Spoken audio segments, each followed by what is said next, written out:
Good evening, good afternoon, good morning, wherever you're tuning in. This is our two-man weave edition of Backyard Buckets, brought to you by Backyard Sports. Bentley's out of town, having himself some fun down in the warm weather of Florida. I know the Northeast is starting to unthaw a little bit, but it's got to be pretty nice down there this time of year. So I got Ryan with me. How you doing, man? I'm all right. I just got back from a trip, as I said before. Happy to be here. I don't think we'd be a very good two-man weave. I feel like we kind of occupy the same areas of the Yeah, court, uh, yeah. and I think our speed might be a problem. It'd be a very old man two-man weave. Yeah, absolutely, absolutely. Yeah, you just got back from one of the meccas of our normally Wednesday night show.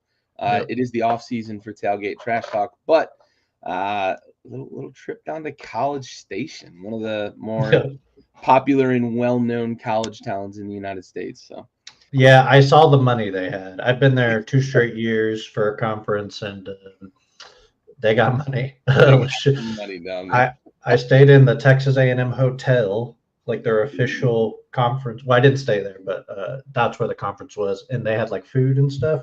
Some of the best food I've ever had. And Yeah, and I was just like, this is mass produced, like in a kitchen, and it's super high quality. Like, it's so good. yeah, I was blown away, and they had like tons of it, just food everywhere, like drinks constantly. And it's expensive to go to these conferences, so I know they're probably making money off of all of this stuff. But and then Yeah, you go into Kyle Field, and you're like, oh, okay, there's even more money here. yeah. This is where the rest of the money goes. Yeah. Yes. Yeah, for sure.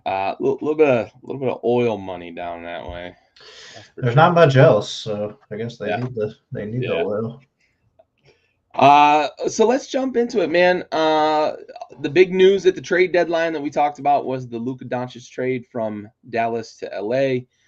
We shit all over Dallas ownership. We shit all over the GM for trading away one of the two or three best players in the world. In just kind of entering his prime, the Lakers once again get a superstar that they're going to be able to pamper and hold on to for the next 13, 14, 15 years. Another guy that's probably going to enter the purple and gold pantheon. But recently, he returned to Dallas for his first trip back into the Lone Star State. Starts off with a bit of drama, man. He goes over, he hugs everybody on the bench, daps him up, and then Jason Kidd and him have like a standoff. There's no embrace. Jason Kidd kind of plays the I'm too cool for school, stared 10,000 yards down the pike, and I'm just gonna ignore the superstar that's coming over here and reminiscing with his ex teammates. He has a moment with Kyrie as well where he gets matched up with him at the top of the key, and you can see Luka kind of hikes up the shorts and does a little thing and smiles at Kyrie and whatnot. So there's clearly still some love there, but the tension between him and Jason Kidd was pretty palpable before the Mhm. game. Luka finishes the game with 19, 15, and 12. Nice triple-double for him in his return to Dallas, and the Lakers end up winning. It was 107-99. So decent rematch for him. And I keep saying it incorrectly. Luka did not go back to Dallas. Dallas went to LA, but it was the first time he played Yeah. against the Mavs. Right. So I misspoke on that. But first rematch with his former team, but it was at Staples. So 107-99 win. Luka gets a triple-double. A little bit of tension with his ex-coach.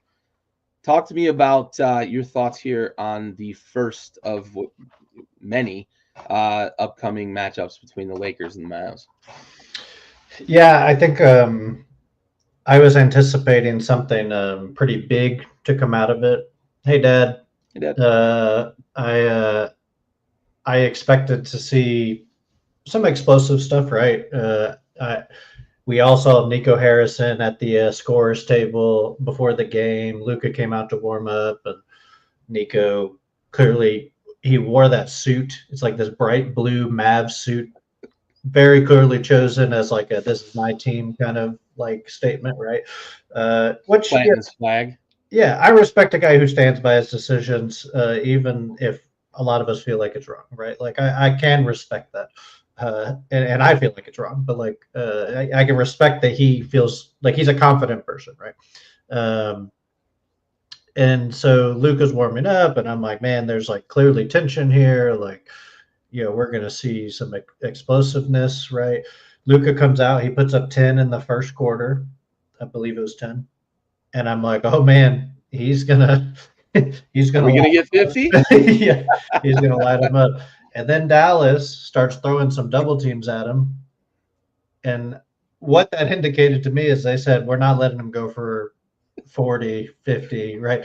This will not happen tonight. Now he gets double teamed all the time. It's a legitimate strategy. It's not like it's just BS just to troll him or something. But clearly, I think there was some added pressure to make sure he did not Nico kill the yelled down between the first and second, "You better put a double on it." Yeah, exactly.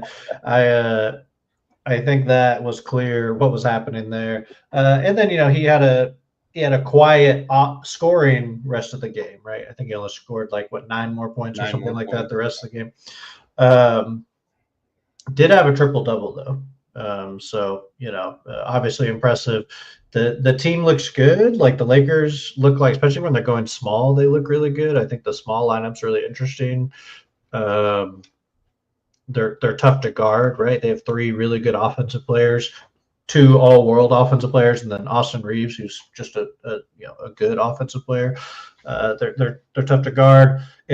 The question is defensively, can they hold up? But they look okay against Dallas.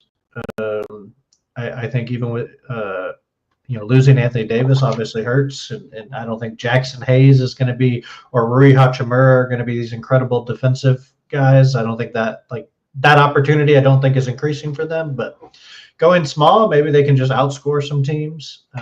They're third in the West now, so I mean they're moving up. Jury's still out. It's super early, but they look good. They look good. I think if you're a Lakers fan, you're pretty excited. I think if you're a Dallas fan, you're wondering when AD is going to play, um, and you're just kind of hanging out, I guess. But Dallas didn't look bad. They just didn't look good, right? Without AD, that team is just not amazing. They have a lot of injuries. Dwight Powell had to play. I don't think they're in the situation where they want Dwight Powell to be, getting significant minutes at the five when they have Gafford and Derek Lively, but they just have so many injuries right now, and all their bigs are hurt pretty much. So it's just they're in a tough spot. Lakers needed to win that game. Yeah, for sure. Yeah, you mentioned the Lakers moving up in standings. They've had a bit of a favorable schedule as well, kind of at the right time here.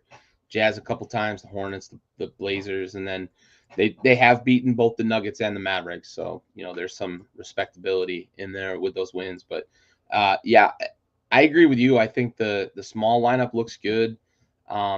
It looks like there's some synergy between LeBron and Luka. It looked like there was a little bit of comedy, if you will. There was the semi-pro where Will Ferrell's in the paint and he's calling for the ball, then kicks it out, calls for the ball, kicks it out. Looked like they kind of replicated that, or at least unintentionally replicated that. That's a classic. Yeah. So I agree with you. I think, the jury is still out, but I also think that so far, it looks like the returns have been pretty good. We all kind of said it, like when you have two guys that are as basketball savvy as they are, you kind of expect them to be able to figure it out. I think what's great for the Lakers right now is that they've been hot kind of right away, right? I think the schedule gets a little tighter here, and we're going to start to see kind of if the Lakers are going to be a real contender. You've got the T-Wolves, you got the Clippers a couple of times. You're going to play the Knicks, the Celtics, and that's over the next week and a half or so that they're really going to be tested. So we're going to probably on like March 7th, 8th, after that stretch, we're going to be able to sit down and say, okay, either this Lakers team is a contender in the West and teams in the West better look out, or we can go back to saying kind of what we said after the trade. Like this trade doesn't necessarily make them contenders this year, but looking ahead to next year is probably where this is going to pay dividends. So Yeah, it's a crazy take that two super high IQ yeah, basketball right. players are figuring it out. Yeah, I go did, figure. yeah. I mean, they LeBron probably wishes he was a couple years younger, obviously, but Sure. even like 5 years ago. But Yeah, it is. I saw the comment about they think Luka's gonna like his body's gonna fall apart within the next 5 years, and that's why they traded him. The trade still doesn't make sense if that's true. they traded for a guy whose body literally has fallen apart And is 5 years older.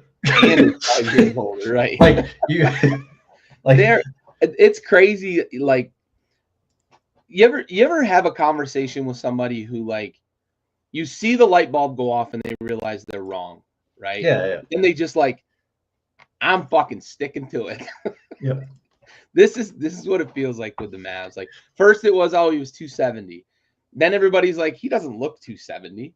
Yeah. Now it's like, we didn't want to pay him the supermax. We think we can go get KD. Because that rumor's been kind of floated out there. KD, AD, and Kyrie together. Yep. Whatever, right? We've seen the KD assembly not work, right? Since he left Golden State, he's tried in 2 different locations to assemble a team, and he can't put the Avengers together. Now it's, well, I think Luka's body's going to break down in 5 years. One, that's a bold statement for a guy who's 25, right? Yep. And doesn't have a ton of basketball miles on his body yet. But like, he's 25, and you traded for AD, who is broken down and 5 years old. I don't know. It is what it is. Also, 270 is not that insane for a 6'7" person. Right, I was gonna say 6'7". He might be a legitimate like 6'8". Yeah, like 255, might be where you like want him, 240 to 255. But that's like not like 15 pounds is not an insane amount. He's not 290. Right. Not like he's getting 3 bills. Even if he is 270, and he's probably around 260 or so, like 255. He's probably slightly over where he wants to be or where they want him to be, especially after he was hurt. Like for as long as he was, he probably gained 5 to 10 pounds, which is pretty common for people who don't exercise for a while when they're used to doing it all the time. One less handful of Swedish fish every once in a while, he'll be all right. Yeah. One less beer. I'm always blown away by the comments that I see defending a lot of the stuff, but it just I just don't get it. Even if he's crazy how often it comes from somebody who has no empirical evidence to work from either. It's the non-athlete, it's the person who's never played basketball, or the 5'7" guy who's had the metabolism of a field mouse his whole life. Those guys have no idea. Yeah, for sure.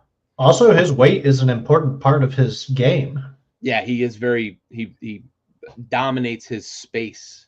Yeah, he moves smaller guys, and then bigger guys, he's quick enough to go past them. He's a hard cover because he's kind of both of those things, right? Yep. He has the handle to go past these guys, but has the physicality and size, not only in height but in width, to go past the smaller defenders that you try to put on him. So I just it's a benefit. I don't understand that. Yeah. Whatever. We can talk about that all week. Onward to another new face in a new place.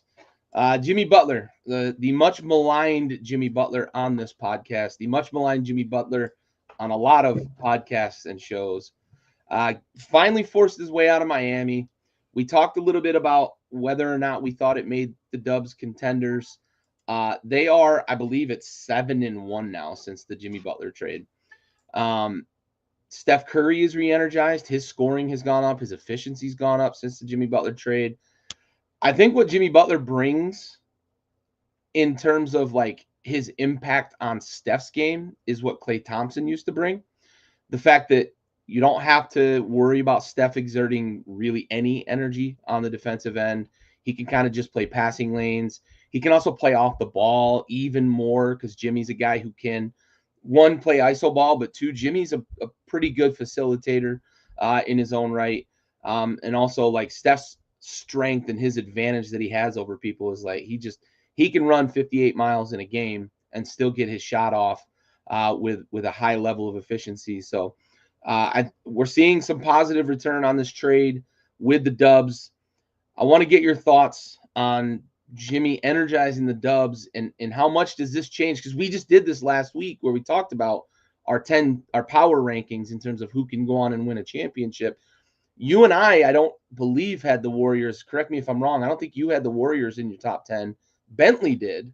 So he might have been a little ahead of the curve here on us, but I had him in there, but yeah. You did? Okay. Yeah, does this elevate them then higher than where you had them? So I guess I was a little bit of speaking out of two sides of my mouth when we did the top 10, because Lakers and Dallas, I was like, I don't feel comfortable ranking them, but I felt like Jimmy Butler made the most sense by far of like this season's trades. So I moved them up, and I had watched like 3 games, I think, by then of them playing. And it just makes a lot of sense, right? Jimmy Butler operates in an area, unlike us in our 2-man weave, he operates in an area that the rest of the team does not operate in, right? He scores, mid-range go into the hole, right? Which Steph is not really fully his game there. And I think adds the rebounding, adds the passing, right? When he's engaged, he's good at all of those things. And I think he's clearly engaged. I think it makes a lot of sense for what they're doing. Consolidates their rotation a little bit. I talked about that. So yeah, I mean, it makes a lot of sense. I don't love it for the future of the Warriors, but clearly the Warriors have committed to a win now, which makes sense with Steph. Steph's getting up there. At least they're similar in age, right? So they'll probably age out together. And I think they're a legitimate contender. Like I had them, I think at like 7 or something in the top 10. So I say this all the time, but not a team you want to play in the playoffs, right? That team gets hot. That's a Western Conference Finals team. They have enough depth. They can withstand some injuries at certain positions. Podziemski looks a lot better with Jimmy Butler, like a guy who's kind of struggled this year. I think Kuminga is going to benefit from like Butler moving the ball with him. Green's obviously going to benefit from another guy he can get the ball to. Yeah, I just think it was a good move by them. They didn't even give up that much for him. It was pretty light. So yeah, I think they have a good immediate future, and I think they're going to land relatively safely even after losing Jimmy Butler. One of the few places where I felt like that would happen. I felt like most teams that if they traded for Jimmy Butler, it would explode very quickly, right? Whereas I think the Warriors are the franchise is solid enough, and the players around him are solid enough that and when he's gone, the young players can kind of like take over, and they'll still be like an okay team, right? Probably not good, but be okay. And I think that was their goal to have a little bit of a safe landing. So I think they accomplished both, and I feel good about it. I hate saying that. I hate the Warriors. Probably my most hated team. So funnily enough, Miami, I always have thought was terrible. So I'll give them credit too. It was a nice move by Miami to get off of them and get anything for them, because you're bidding against yourself basically against them. So yeah, feel good about it. Yeah, I think the biggest surprise for me is like I thought even before Jimmy went down with the injury, whether it was real or not, I thought he'd lost a lot of the juice that made him who he is and made him playoff Jimmy, being able to really just kind of stick his head down and take over a game, stick his head down, take over an offensive possession, make a crucial stop. I thought he had lost a lot of that. Clearly, I was wrong and the Warriors were right in terms of pursuing it, because at least early returns here, and it's 6-1, not 7-1. Early returns looks pretty good. Steph looks like he's re-energized. Draymond looks like he's having fun playing basketball again, which hasn't been true for what? 3 years now, really? I mean, the last championship, since the last title run, right? He hasn't really. He's been a guy who's just been bitching and complaining and going on podcasts and yelling about stuff and screaming about the All-Star game, but looks like he's having fun again playing the game of basketball. So, and you mentioned Pods too, right? Like Pods is a guy I've been waiting for them to figure out exactly who he is in the offense and how to best utilize him. I think this might be it, right? Just having kind of that 1-2-3 punch in the backcourt with the Warriors here. I think Pods gets to just be himself instead of them having to lean heavily on him to be the playmaker while Steph does what he does best. Being able to have another guy he can kind of defer to, I think, is probably going to maybe bring out the best maybe in Pods. Yeah, I think it makes a lot of sense for him, right? Guy who's not a great scorer. He's like Draymond at the guard position, kind of like Kind of, yeah. Doesn't have the offense. Draymond at one point was a decent offensive player and could shoot. He lost that over time, kind of the opposite of what usually happens. But yeah, Pods has had trouble shooting the ball and maybe has a future shooting the ball. I don't think he has terrible potential as like a 12 to 15 point per game scorer. Like I think he could get to that point, but does everything else. He needs a guy who can finish a lot of the stuff that he's doing, right? So yeah, I think it's good for him for sure. Yeah, definitely. I know I asked you the question. I will answer it for myself. If I had to redo my top 10 power rankings, I think I would find a way to get the Warriors into the top 10 as it stands right now. And I think my impression of the Lakers would be a little bit different as well with the way that LeBron and Luka have been putting it together on the floor. There might be a bit of a shuffle in my power rankings with one more week under my belt. Yep. Yeah, I think the Lakers would, because they were not in my top 10, would probably move into the bottom of it. I got to see more, but I definitely think that is a much better team than I anticipated, at least offensively. Still got defensive concerns, but yeah, for sure. All right. Well, we have a fairly important, kind of overlooked, usually deadline coming up here. It's a bit like MLB has like the trade deadline, and then they've got the kind of like fake trade deadline where you can kind of put people in waivers and teams agree like I'm not going to claim him, so another team can pick him up, and then obviously the reverse is true as well. The NBA has a lot of this buyout that happens with contracts. They buy guys out, whether it's a team that's not going to make the playoffs and couldn't find a trade partner for an expiring contract, or couldn't find a trade partner for a mid-level kind of vet, or a contract that they're just trying to get out from under, to either fully tank and get into the lottery, or give themselves cap flexibility in the offseason. Or we've got the new aprons. Teams might be trying to maneuver to say, I want to stay under X, Y, or Z apron in the offseason. This is a contract I've got to get rid of now so that I can still maneuver in the offseason and stay under that apron. So we've got about 36 hours, I think, or maybe a little longer than that, until the waiver buyout deadline expires here for the NBA. And there's several names out there that I think could be helpful to some playoff teams, maybe fringe playoff teams, or fringe contenders that want to lengthen their lineup or fill a little bit of a hole, whether it be defensively or shooting or something along those lines. So I want to go your way first. Give me a name or two that you're looking at from the list of candidates here in terms of deadline candidates, or maybe one that hasn't been talked about or written about yet that you think could maybe make an impact on another team in the NBA. Well, I think the obvious one that everyone's talking about is Chris Paul.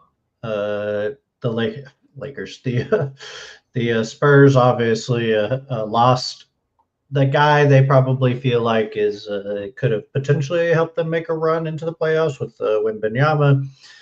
Chris Paul is 40 or 38, 39. He's just under 40, I believe.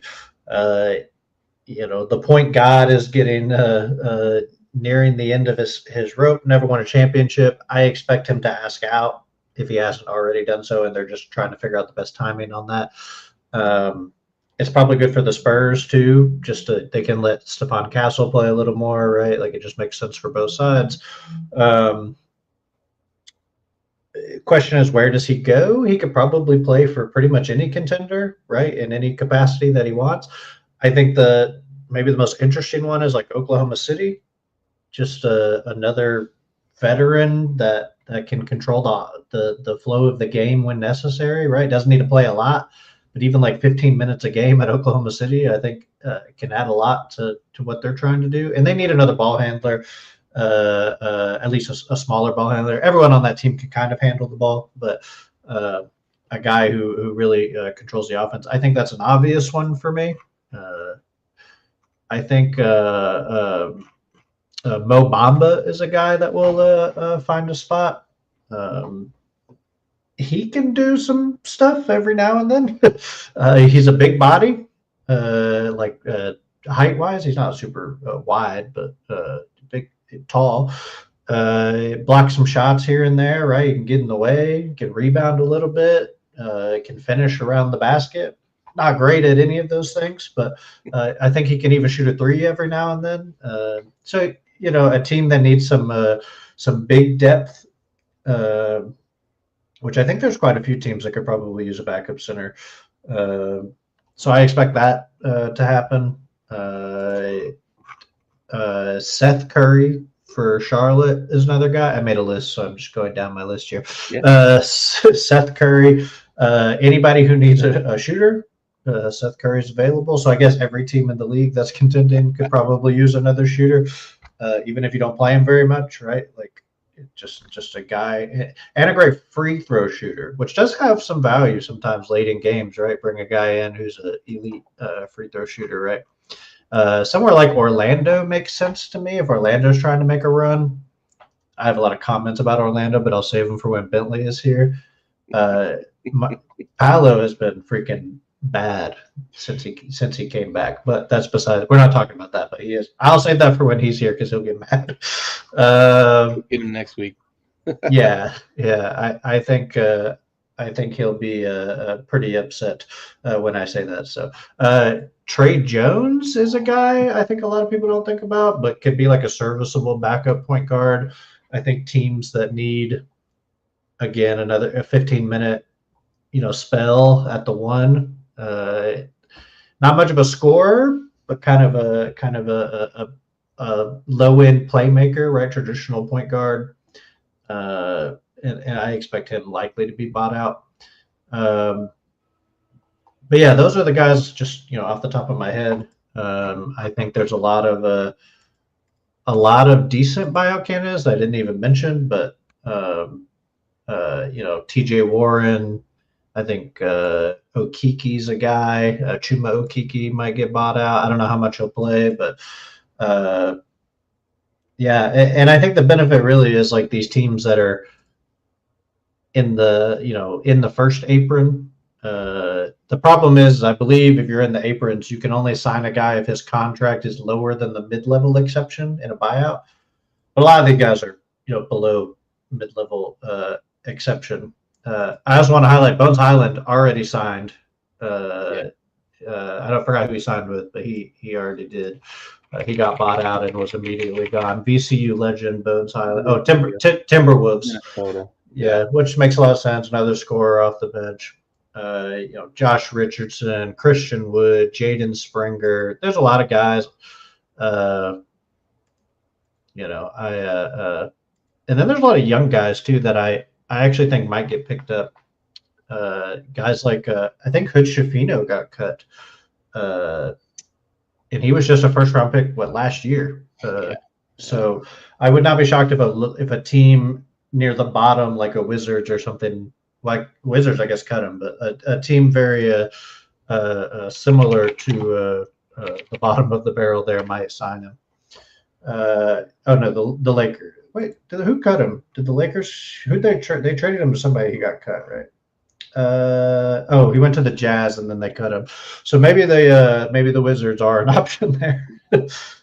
A young guy with maybe still a bit of a ceiling. Yeah, look good in college. So I do think there's actually interesting buyout candidates on the lower end of the spectrum as well for teams that are not trying to win but just want to see a guy. Patrick Baldwin Jr. is another guy probably that was this high-end talent and has done nothing in the NBA, but maybe the fourth team will be good for him. So yeah, a lot of interesting options. Yeah, for sure. I like a lot of the ones you mentioned. You mentioned shooters. A guy like a Cam Reddish if somebody thinks they can get a little out of him and maybe revive some of the potential he showed coming out of college, being a high lottery pick. I've heard some rumblings about Bruce Brown and kind of what the market might be for him. I don't know that the Raptors are willing to just let him go. I know they were kind of shopping him at the deadline. Chris Paul was an interesting one. I tried to find a team because he makes the most sense with the Spurs. Not now that Vic is down, it makes the most sense that they would just buy him out, let Stephon Castle play as many minutes as possible here down the stretch. See what you got with him. See if you can kind of teach him and grow him and mature him. I think Pop's health puts a little bit of a damper on them kind of looking at it and saying, like, we have a concrete plan going forward, which stinks. Get well Pop, get well Vic. But, I think that throws a little bit of a wrinkle in kind of what their vision is going forward, because we've talked about it, right? Pop helped engineer the previous dynasty, and the expectation was that he was going to help engineer a new dynasty if the lottery goes their direction this offseason. So I wonder what the Spurs are kind of thinking right now. Are they going to stand pat? But I could see them buying out on him. I like the OKC fit. I thought briefly about the Nuggets with Chris Paul, in terms of his ability to kind of spell what Jamal Murray can bring, keep Jamal Murray healthy. We know how much of an X factor Jamal Murray is for that team. But I also think like a Chris Paul on the Nuggets might help the plus minus of Jokic on and off the floor as well. If you got a guy especially. That's what I mean. Like the difference with him on versus and you wonder if a guy like Chris Paul could maybe help engineer some mastery out of the second unit, and be able to rest Jokic a little bit. I think that would be a good fit if they can make the money and various things work. I imagine he's willing to take a pretty small contract down the stretch here just to get on a contender. Mo Bamba, I like that because I think there's several teams that could use his size down the stretch, even if it's just to be a big body on the team. I look at both the teams in LA as potential landing spots for a guy like Mo Bamba. And the Seth Curry thing is interesting. I do like you mentioned the Magic, but I agree with you. I think if the Hornets are willing to buy him out and let him hit the market, there's going to be about a dozen of these playoff teams that are going to give him a call and say, hey, you want to come play 6 to 8 minutes and shoot 4 or 5 threes a game for us down the stretch here and into the playoffs. I think the Wizards are going to be moving off of Chris Middleton. I think I thought they were going to try to move off of him quicker than this. But maybe I'm wrong. Maybe they think that they're just going to hang on to him. And is it a move at the deadline next year? Is he a good locker room guy? Do they like him in the locker room? I don't know that the Wizards right now, though, are a team that should be saying, like, we've got a good locker room guy with where they are in the rebuild process. But there is value to that, right? And he is a vet. He's a well-respected, well-liked player around the league. Maybe that's the value you get from keeping him on the roster going into next season, especially if the Cooper Flag sweepstakes goes the way that we Wizards fans want it to go. I actually like him in Washington, especially till the end of the year because, first, I think I don't know when his contract ends. I have to look, but I believe he's signed through next year. Yeah, so you probably keep him at least till next year anyway. But he actually makes a lot of sense as a veteran on a bad team that's rebuilding because he's a guy, former All-Star, right? Like obviously was very talented before all the injuries, but he doesn't ask for the ball. Yeah, he is an off-ball star, right? You know, in a Mikal Bridges, OG Anunoby, like that style of player, right? Basically the whole Knicks team. In his peak. But like that's perfect, right? Because it doesn't get in the way of the Koulibaly development. Let him get on ball reps, but it still gives an outlet and a resource of like this little guy was a second-round pick. He like developed into an all-star. He put in the work, right? This is how you're a pro, you know? Yeah, I actually think like you have to have some veterans. I think as a Rockets fan, we saw that, right? really bad, really, really bad. Brought in Van Vliet and Dylan Brooks, pretty well respected. I mean, Dylan Brooks gets a lot of shit a lot of the time, but Because I of this. like, yeah, he's a very fiery guy, but Van Vliet especially very respected Oh yeah. as a competitor. And look, I mean, they gained what 18 wins in a season, and now they're top four in the West. Yep. 2 years Top in, four so team in the West. now Chris Middleton is not healthy. Right. So I don't think he's going to have that like a winning impact, but I think the mindset impact is very important for guys like Alex Sar and I'd much rather have his mindset impact than Jordan Poole's. yeah, I think it's good. It's better than Kuzma. Yeah, that too. That too. Kuzma was clearly playing down to the situation he was in because he actually looks pretty good in Milwaukee. Yeah. Like looks like a good trade for them. And it's like, oh, so you can play. So you seem to be intentionally playing down to what was going on, which like happens a lot, Yeah. right? Like he's not the only guy, but Right. clearly was not a good influence on the younger team. At least he didn't put on a fat suit, I guess. Yeah, yeah, exactly. Sorry, I just think Chris. My opinion is to keep Chris Middleton at least until the contract's over. If that's the plan, I'm okay with it. I've seen him floated as kind of a buyout candidate in a couple of forums. Speaking of the Bucks, saw them floated as a potential landing spot for a Mo Bamba, which I think helps a lot. I think having a big body who plays a little more kind of paint centric than your Lopez does. He wants to be at the top of the key a lot offensively.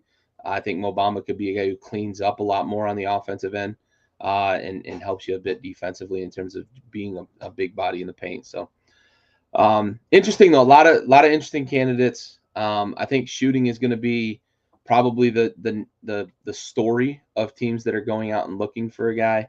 I'd be really curious to see where we get the needle to move. I do think OKC is a good fit for a guy like Chris Paul. Plus, he's been there before, right? So there's organizational familiarity with him. But I wouldn't mind if I'm a Nuggets fan. I wouldn't mind seeing Chris Paul running the second unit behind Jokic and Murray, and giving Murray a little more rest on them legs that have kind of betrayed him for long stretches of the last few seasons. So if you told me I had Chris Paul coming off the bench in the playoffs as a Nuggets fan, I think I'd be pretty stoked. Yeah. All right. Well, let's shift gears. We got a little bit of time here before we get to the hour mark, and we probably will go a little bit beyond that with this conversation. But we want to talk perimeter defense. So I'm gonna lay the groundwork here. I kind of brought this up ad hoc earlier. Dyson Daniels had 7 steals a couple of nights ago, which gives him 3 games with 7 plus steals this year. He leads the league in games of 7+, of 6+, of 5+, of 4+, and of 3+ steals. Essentially, he's like the steal god, right? He's the steal broker of the NBA. So I kind of thrown a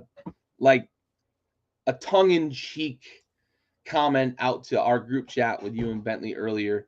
Is Dyson Daniels the best non-blocks defender in the league? And it sort of evolved as we talked about, like, he's good at this, but in terms of perimeter defense, there's a lot more that goes into it in terms of being a perimeter defender. I think we came to a consensus that he might be the best perimeter playmaker in the league, right? Because of the steals and the way he plays passing lanes. But in order to play those passing lanes, sometimes you're taking chances. You're kind of sagging off in your one-on-one defensive responsibilities. You're not playing as much help defense, which makes the best of the best, right? When it comes to perimeter defenders. Also, I don't know how much versatility Dyson Daniels has when comparing him to other perimeter defenders. Very good at some things, but I don't know that I want him playing a guy who's got his back to the basket with how slight, I'll say slight, he is for his height. So we agreed upon saying we would talk about our 5 best perimeter defenders. I don't have them ranked 1 through 5, but I do have my group of 5. I'll go your way. Do you have yours ranked 1 through 5? Yeah, it's pretty fluid. I actually wrote. Well, hold on. I wrote 12 guys, but I did do like 7 honorables and 5 that I've separated. So Well, run me down your honorables, and then we'll jump into the top 5. I had about 10 that I considered. I'm sure you're probably going to hit some of them. If there's any left over, I'll cover my leftover. Cason Wallace, Jalen Suggs. I put Herb Jones in here. Herb is, in my opinion, a top 5 guy, but is just not healthy right now, so I just didn't include him. Right, like if I'm counting right now, he's not playing. So, but I did throw him in there because I do think he's probably a top 3 guy, like perimeter defender, can kind of do it all. Tari Eason. Maybe a little homerism there, but I do think he's one of the better perimeter defenders in the league. Derek White, Jaden McDaniels, a little bit of versatility. He can also protect the rim a little bit when necessary. And the guy we were just talking about, Dyson Daniels, I do not have in my top 5. Love the guy. Maybe one of the better perimeter playmakers on the defensive end, right? Like the amount of offensive scoring he gets because of his steals is something that you have to weigh into that situation. But when we're talking about stopping a guy, providing versatility on the perimeter and other places, like I just think he just misses out. Probably a top 10 guy. Steals are not everything. SGA gets a ton of steals. I would not put SGA in this conversation. And SGA is a good defender. He's not a great defender. Yeah, I have only one. If I had to guess, I would guess that you have him in your top 5. He was literally number 6 for me, like the best of the non-top 5 guys. But I have a couple of guys that you said in there that I'm not going to spoil, but they made my top 5. So I'm curious to hear your top 5. But OG Anunoby is one guy that I have just outside the top 5, but I'm guessing we're going to hear his name in just a moment from you. He's phenomenal. I have a couple of guys that made my top 5 that didn't make your top 5. Yeah, he's my 5. Yeah. Okay. You have OG at 5. I have him at 6. We're splitting hairs. I think I swapped him. I swapped him like 3 times with different people. I was like, it could be OG, it could be Herb, right? If I just exclude the health, could be Suggs last year, especially could have been in there, but I think he's a slightly worse defender because he had to do more offense this year. Derek White, another guy. I mean, even Dyson I could be fine if you said Dyson Daniels there, right? Like any of the guys I mentioned have an argument to be in the top 5, depending on how you think about perimeter defense and what that is. OG, love the guy. I just want to highlight him because you had him honorable mention. I think can do a little bit of everything. He has some issues with size sometimes. Like bulky guys can sometimes get him, but can stay in front of the quicker guys, can still compete with those guys, has the versatility to, get his hands in the lanes, even like contest shots at the perimeter and even sometimes at the basket. Not a shot blocker, but can help at the basket. Just a great defender. Plays a ton. Obviously, Tibbs loves him.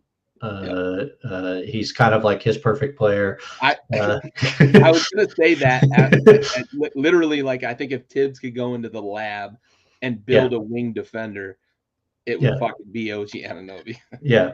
Which is surprising because their defense is shit this year. Well, not shit, but it's not great. I think if you had Phoenix, Mikal Bridges, their defense would be very good. Sure. But he's not the same two-way guy he was at Phoenix. No, and I think you need oh god, why did I forget his name? Their backup center, I think, will help as well. I forgot his name for a second. Jesus. Mitchell Robinson. Yeah. Couldn't think of his last name. I was like, Mitch, what? Mitch? Sorry, Mitchell. Love you, man. I just forgot your name for a second. Yeah. A lot of people in the league. I think they'll be better with Mitchell, right? Cat could probably play the 4 a little bit. They can move guys around. Josh Hart will probably go to the bench sometimes, So, but OG's great. Make eraser. Yeah. OG's great. I have nothing negative to say about him. I just have a couple guys above him. So yeah. I don't have mine in order, but I will start at the last name on my list. It's not in alphabetical. I'm trying not to hurt any feelings, but I have Jaden McDaniels here on my list. You mentioned him in your honorable mention. What I really like about him is his ability to guard, I think, up to 4 positions against a lot of opponents. I think he's very, very versatile. I think he's very physical. I also like how much he gets under people's skin. I think that's a trait that the greatest defenders of my lifetime, at least, that's a trait that they all share, that they can be real pesky, get you off your game, and not only defend you hard, but also like get you off your game. Something that Gary Payton claimed he could do to Michael Jordan, but never proved it on the court. But I think that's something that he can do. He's been a guy who's, I mean, he got Klay Thompson to fucking fight him physically on the floor. You're a pesky guy if you get that guy to explode. So for me, it's the versatility and it's the ability to kind of really get you off your spot, get you off your game. That gets Jaden McDaniels just above a couple of the guys that were in the honorable mention category. Let's move up. Who you got it for? I have a Keon Ellis at 4. I think Sacramento in their previous iteration with Fox, I think Keon Ellis enabled a lot of things. He was like a bigger Mitchell who played there previously. They needed like a slightly bigger guard. Both great defenders on the perimeter, but Keon's got slightly more bulk to him. Kind of in like the Lou Dort model of player. Lou Dort also should have been in my honorable mentions. I did not put him, but I just thought of him just now as I was comparing him to Keon Ellis. But he definitely should have been in my honorable mentions. He did not make my top 5, but yeah, I think Keon Ellis provides a lot for Sacramento, a team that definitely needed defensive help, right? He takes the toughest assignments. He gets people with his chest, right? Meets them where they're going to be. Defends the perimeter as well as anybody. Yeah, got the quickness with the smaller guards, right? Can guard up and down. Just not a lot of guys who can do that. Yeah, I mean, we're talking about my 4th best perimeter defender in the league. There's not a lot of critiques, right? He doesn't protect the rim, I guess, is like a critique. Because there are some guys that are perimeter guys who also, like McDaniels, for example, can weak side block shots and stuff like that, right? Keon's not doing that. But yeah, I mean, does everything else. No, neither does Lou Dort. Yeah, I like you bringing up Lou Dort. I realizing, like, as we talk through this, we give the NBA a lot of flack for like, there's no defense in the league. There's no defense in the league. I probably could have gone 25 deep and still been talking about like splitting hairs between guys on this list, right? Like, Dort, Desmond Bane. I know the injuries have sapped a little bit of what he can do in terms of keeping up with the laterally quick guys. But he's another guy who's kind of in that 3-and-D build and a guy that can really get after you. And I think that's sort of the build. You mentioned Lou Dort, but I think Desmond Bane fits that mold, and that's kind of where Keon sits. And yeah, he's very, very good. He didn't make my honorable mention, but I like that you brought him up because I think he's great. And I just think the difference between the best of perimeter defenders and like the 25th best isn't as big of a chasm as you might think it is when it comes to this. Because you've also you're talking 3, potentially 4 positions, depending on how you play your lineup of guys that you can go through. Again, moving. Yeah, go ahead. Did you have something else? No, I just think I agree with you. I think people are talking about there's not a lot of defense being played. It's the hardest era ever to play defense in. Yeah, so many skilled offensive players. And there's so many rules that benefit the offensive player. I've never played with this rule set. I think it would be impossible to stay in front of someone. Yeah, hand check them. You can't hand check them. They get gather steps. They can continue dribbling while the ball's rotating in their hand, and they take steps. Wow. Like there's just so many things. But there's a lot of great defenders still. A lot of great defenders. Keon Ellis, I just want to highlight again. Him and Lou Dort get under people, and that's without being able to hand check. They just get under people. They use, even though they're not huge, right? Keon's 6'3", 6'4" ish. They get under guys. They cause problems. if you think there's no defense in the league, you're not watching. And it really shows out in the playoffs when they have to play defense. And then it's like, oh, wow, there's a lot of great defenders out there. And it's like, yeah, because they don't play it for 82 games to be fair to them. You can take a night off in the regular season because there's so many games. These guys don't take nights off, though. All the guys we're mentioning here, these are 82 game defenders. So yep, for sure. I'm gonna again remind everybody this is not in order.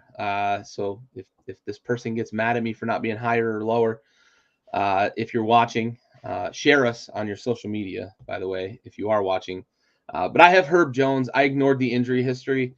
I went strictly based on like I think if I had to like throw my hat in the ring with like I've got one guy that can get me a stop against as many of the guards in the league as possible. I think he's in that conversation with maybe the one guy that I will say is my number one on this list. I'll reveal that later, but the next four were kind of jumbled. But Herb Jones, I think just his ability to defend tight and not foul and, defend across multiple positions. I think that's really what separates him. I just wish he could stay healthy. I understand why you didn't put him on your list because of the health concerns. He's, again, not playing right now. But when he's on the court, I don't think there's a guard in the league that looks at the matchup and says, yep, I want to go at Herb Jones. I don't think that that's a thought that people have. I'm not saying anybody is scared of anybody else, but I can promise you that's not a night that you're going to enjoy when you're facing Herb Jones. Yeah, can guard 4 positions, sometimes 5 if it's a smaller center. Some of the huge ones he struggles with.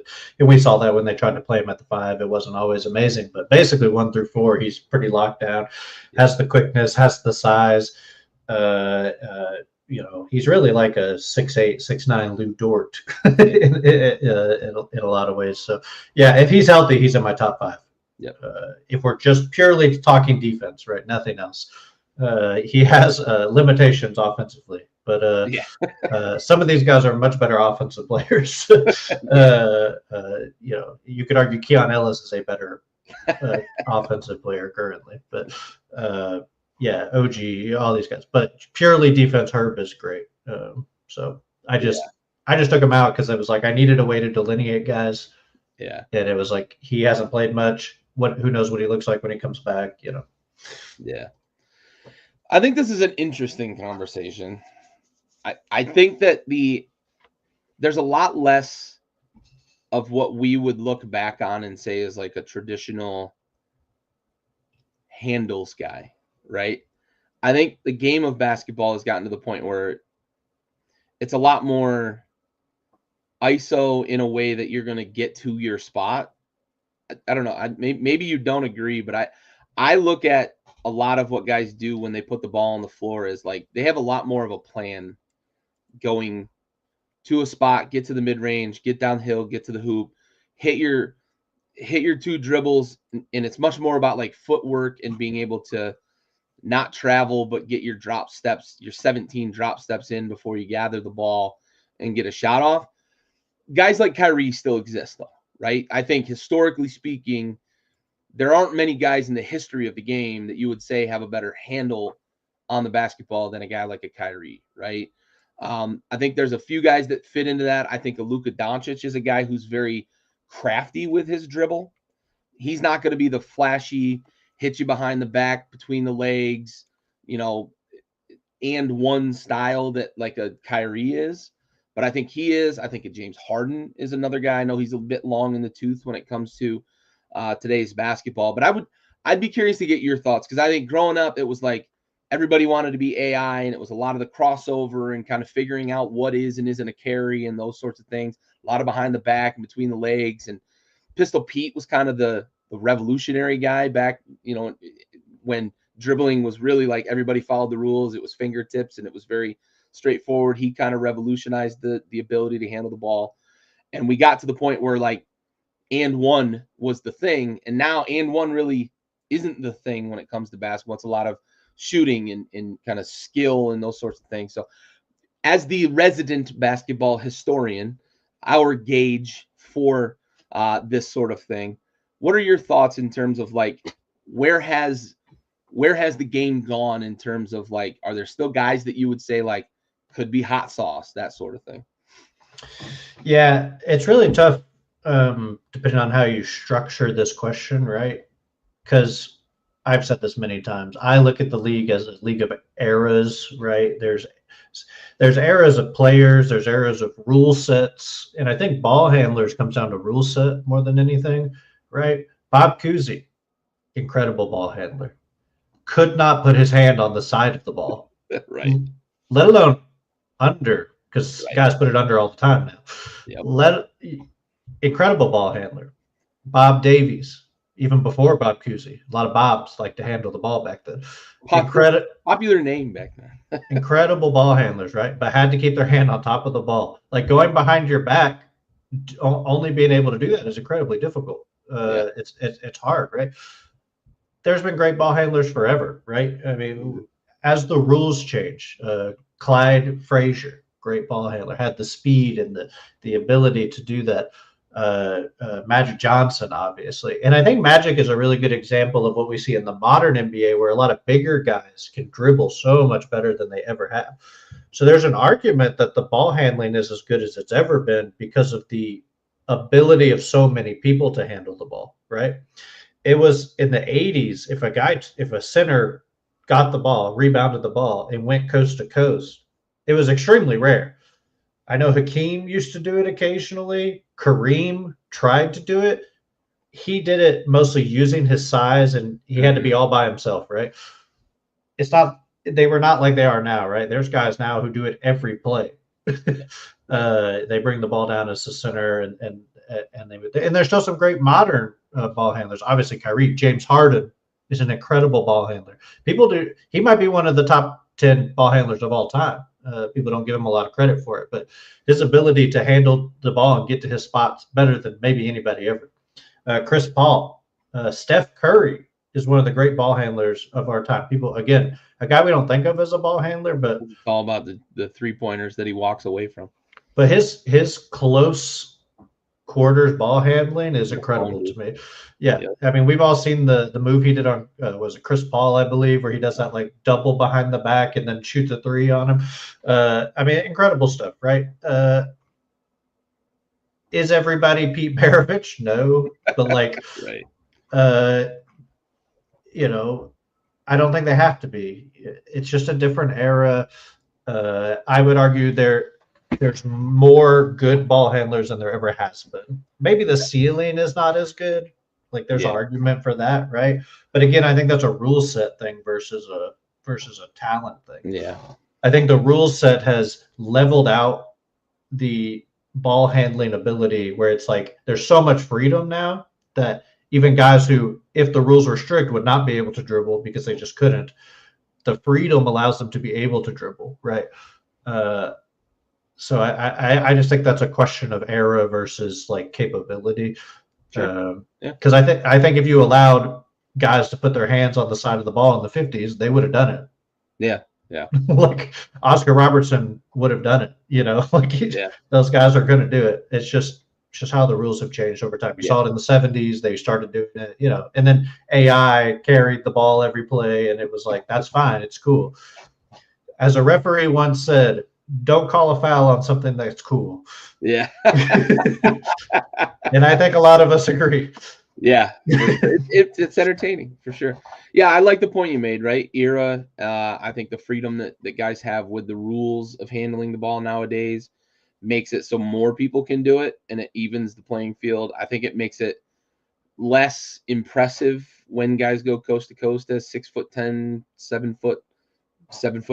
Joel Embiid goes fucking see it all the time. Yeah, and I think like the freedom that they have with the rules allows them to control the ball in a much more feasible fashion than the rules would have previously, where guys who were really good ball handlers under older rules stuck out more. Yeah. I also think every single one of these guys has personal trainers now that specifically train these things, right? Most sports guys, nutrition, sports science. Yeah. If you were 6'8" or taller, you did not dribble for put your back to the basket. Yeah, for a very long time. You Yep. you you did not dribble, right? And Yep. until about the mid to late 70s, that was true. And then into like the 80s, it became like more common, but just not something you saw unless you were incredible already before you got to the coach. But if you were just like a 6'9" guy, it was like you're not dribbling. Dude. And you The wouldn't rim learn it. block. You may have had the capability to do it, Sure. but you wouldn't have learned it. Now it's like you got to learn this because we run a 5-out offense. Everybody's got to Yep. be able to do it, right? So it's the offenses have changed, the rules have changed. There's a lot of elements of that. Yep. For sure. All right, let's get back to our list. We're up to your number 3. Talk to me about who's number 3 on your list. Oh, I had to go with a hometown guy, Amen Thompson at number 3. I think the most versatile perimeter defender in the league right now. He can block shots. He can get steals. He might be the best defensive playmaker, and I'm including Dyson Daniels in that because of his ability to block shots as well. I think he does a more than Dyson does, right? Dyson's really good at stealing the ball, obviously, but I think Thompson and his ability, obviously, to finish after stealing it is and blocking it is incredible too. But can guard 1 through 4, right? Like I don't think anyone thinks Amen Thompson is going to struggle. He's going to be able to switch on basically every situation and feel comfortable. Hyper athletic, maybe the most athletic guy on this list. Yeah, I mean, his athleticism covers for some of his mental mistakes that I still think he makes defensively. If that guy can keep his athleticism for 2 or 3 more years, the mental defensive mentality will catch up to him, the IQ, right? And he might be the best defender in the league. So I had to include him. I think the versatility is very important. Even though we're talking about perimeter defenders, these are perimeter defenders who guard the rim, which is such a rare thing to see, right? There's a handful in the entire league. Yeah. And so I had to include him partly because of that. Yeah, I like that. I didn't have him on my list. He would have been, if we went 25 deep, he would have definitely been in there. His name crossed my mind. I didn't have him in my top 9 is what I ended up with on I have 4 that I wrote down as honorable guys. I think he's a great defender, though. And I think it's a little bit of reputation. It's a little bit of kind of proven, he's second year in the league. And you mentioned it. There are times when you're watching them and he just kind of gets caught up. I think he gets distracted in terms of like trying to process more of what's going on around him as opposed to sticking to his assignment in the defense. And that's going to come with maturity. That's going to come with, as you said, right, that mentality of playing defense. I think if he locks in and maintains that athleticism, I think certainly he's a guy that could be in my top 5 going forward. I don't currently have him in my top 5. I do, however, have Alex Caruso in my top 5 perimeter defenders. His ability to body up with guys across at least 3 positions and then maybe a 4th position against kind of small lineups, certain lineups, but he can guard all 3, around the perimeter. And he's pesky. He's a guy who's going to get under you. You mentioned that with like Dort and Keon and some of those guys. He's a guy that's just going to stay on you. And he has not survived. He has been a hot commodity in free agency and on the trade market for several years because of his ability to defend and what he brings to a team on that side of the ball. And then whatever offense you get out of him is a bonus, but his value defensively is so high that he's a name that gets brought up a lot when it comes to the trade market the last couple of years. He obviously signed a big free agent contract. So for me, that's why I've got him here in the top 5 perimeter defenders. Yeah, I had him at number 1. So I have him as I think the best pure perimeter defender in the league.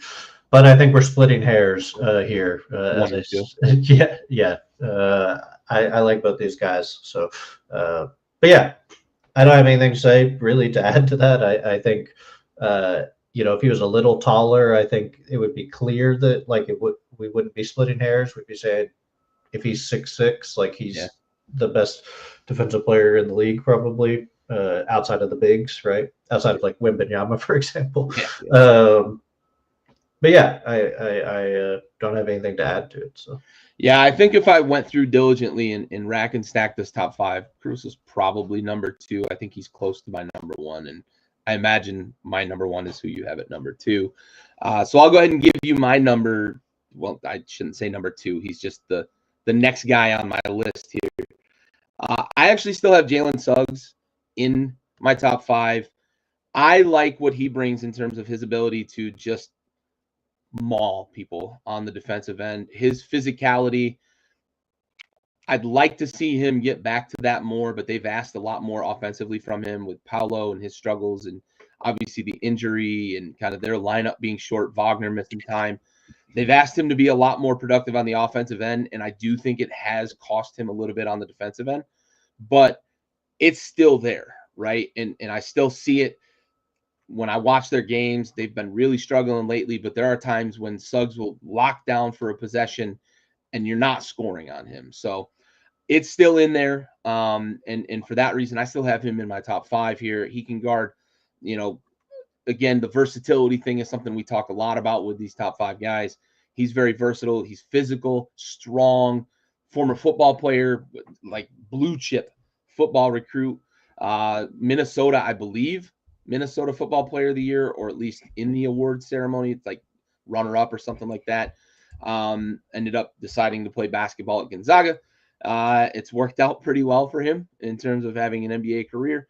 But you still see that football player in there and his ability to just be physical and just maul folks on the defensive end. That's what keeps him in the top five for me. yeah, I had him in my honorable mentions. I just think it's been slightly worse for him this year because of the offensive load he's had to take on because Paolo's been so bad. And Franz. Bentley, if you're out there watching. Yeah, Franz has been good. Franz has been their best player. But I think so, especially when they were both hurt, obviously, he had to take on some. And I think that has kind of continued to some extent, right? But yeah, I mean, has the size, has the strength, has everything you're looking for defensively. I think he's great. I have him, in my top 12 to 15 for sure. I don't know where exactly, but yeah, I agree with you.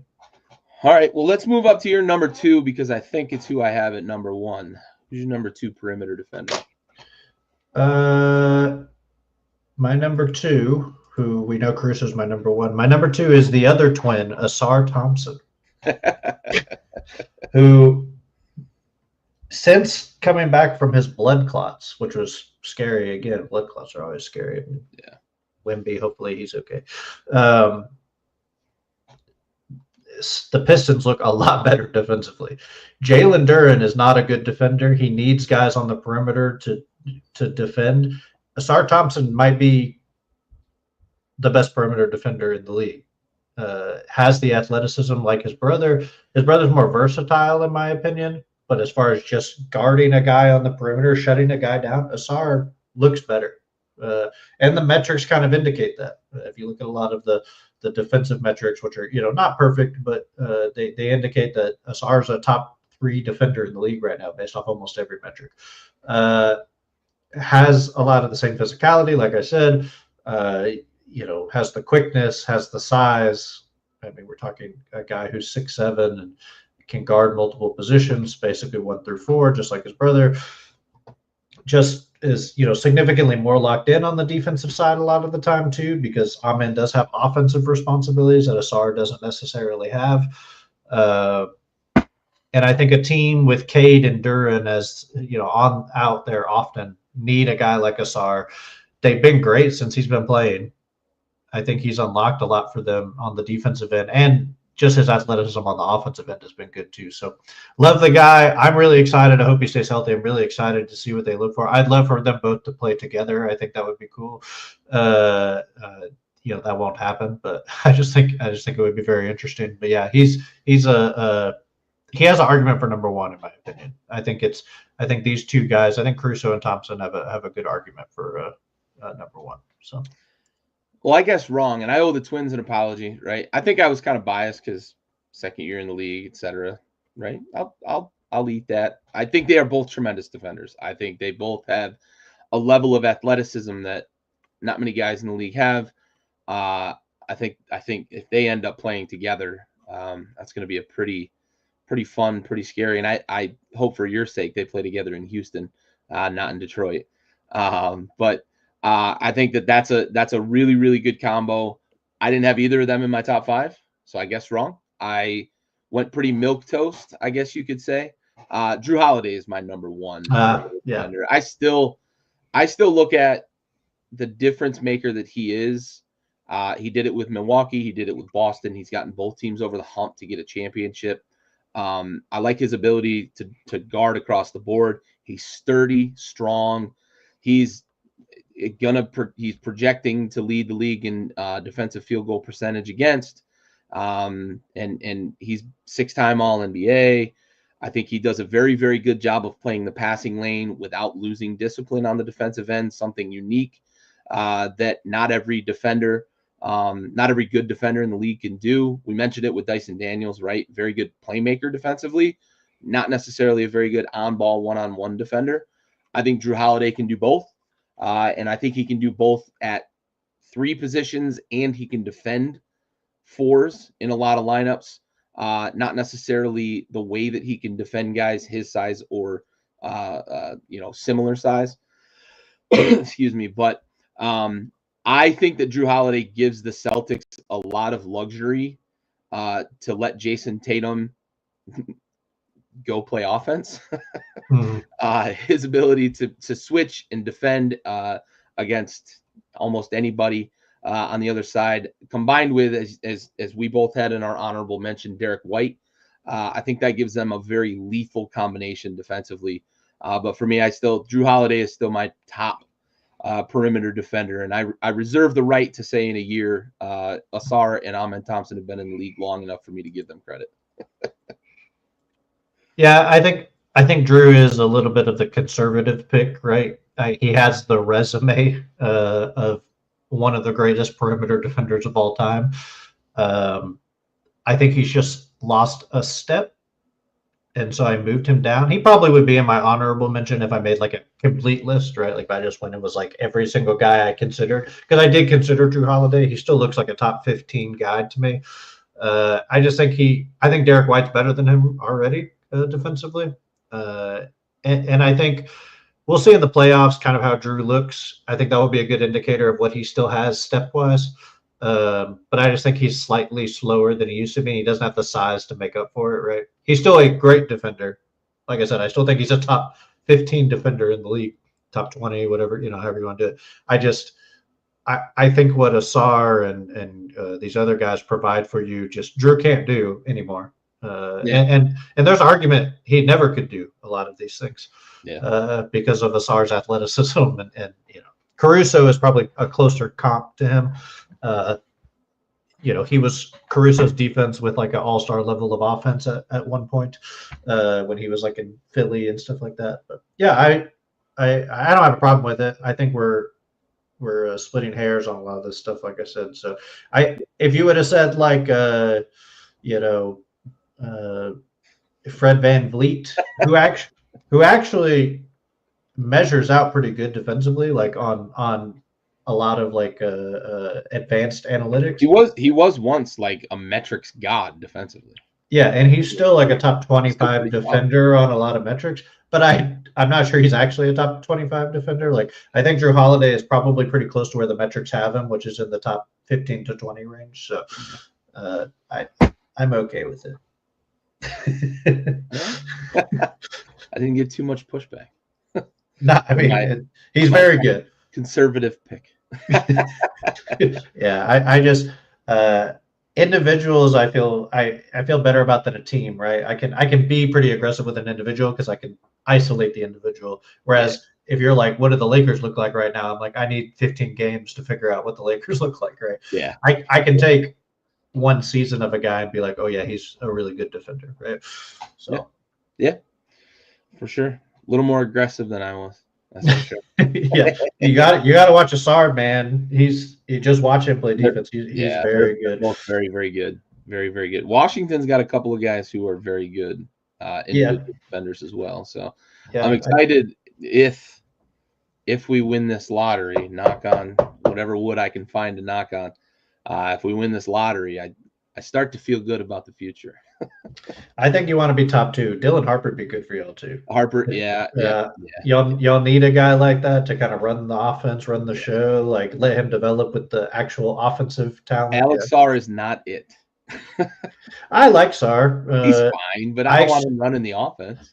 Oh yeah. No, I think Sarr and Flag is interesting too. I think Sarr and Harper's interesting with Koulibaly. Like, there's a possibility Harper's the best player in the class.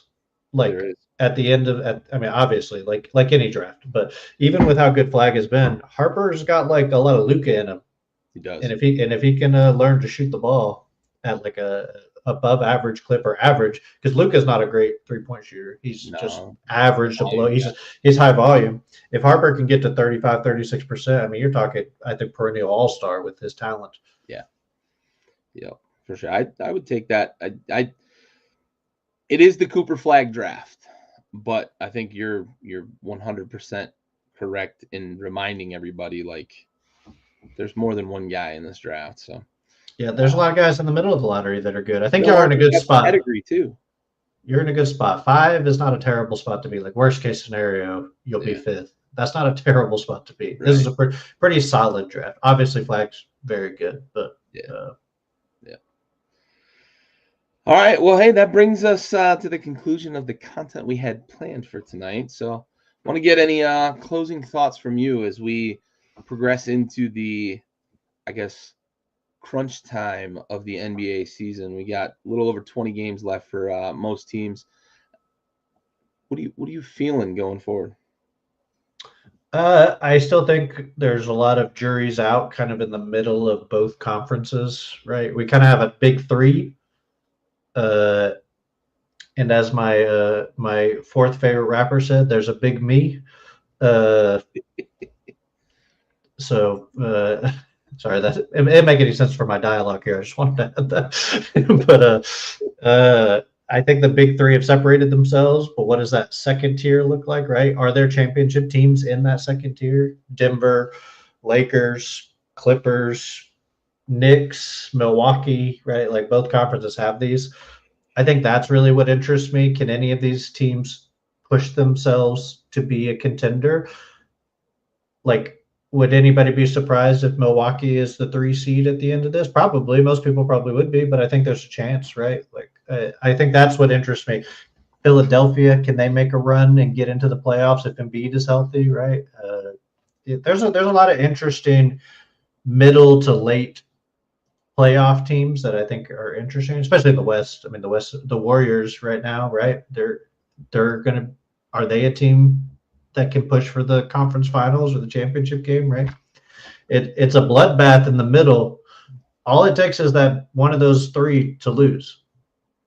It's basketball, right? Any given Sunday. Cleveland could lose in the first round. Boston could lose in the first round. All these teams. I think it's less likely in the East, but the Thunder right now would play whoever wins out of who. Yeah, without the play-in, but technically the Warriors as the 8 seed. Yeah, but even play-in 7 to 10. Yeah, Mavericks is an option. T-Wolves is an option. Like, they're better than all of those teams, but can those teams make a run? Like, I don't know. I think that's what's interesting to me. I think we kind of know what the top looks like. We're figuring out the middle. And I think that's kind of interesting to me. Yeah, for sure. Getting down to brass tacks. Yep. All right. Well, hey, for Ryan here and Bentley, who couldn't make it, this has been another episode of Backyard Buckets, brought to you by Backyard Sports. We are out.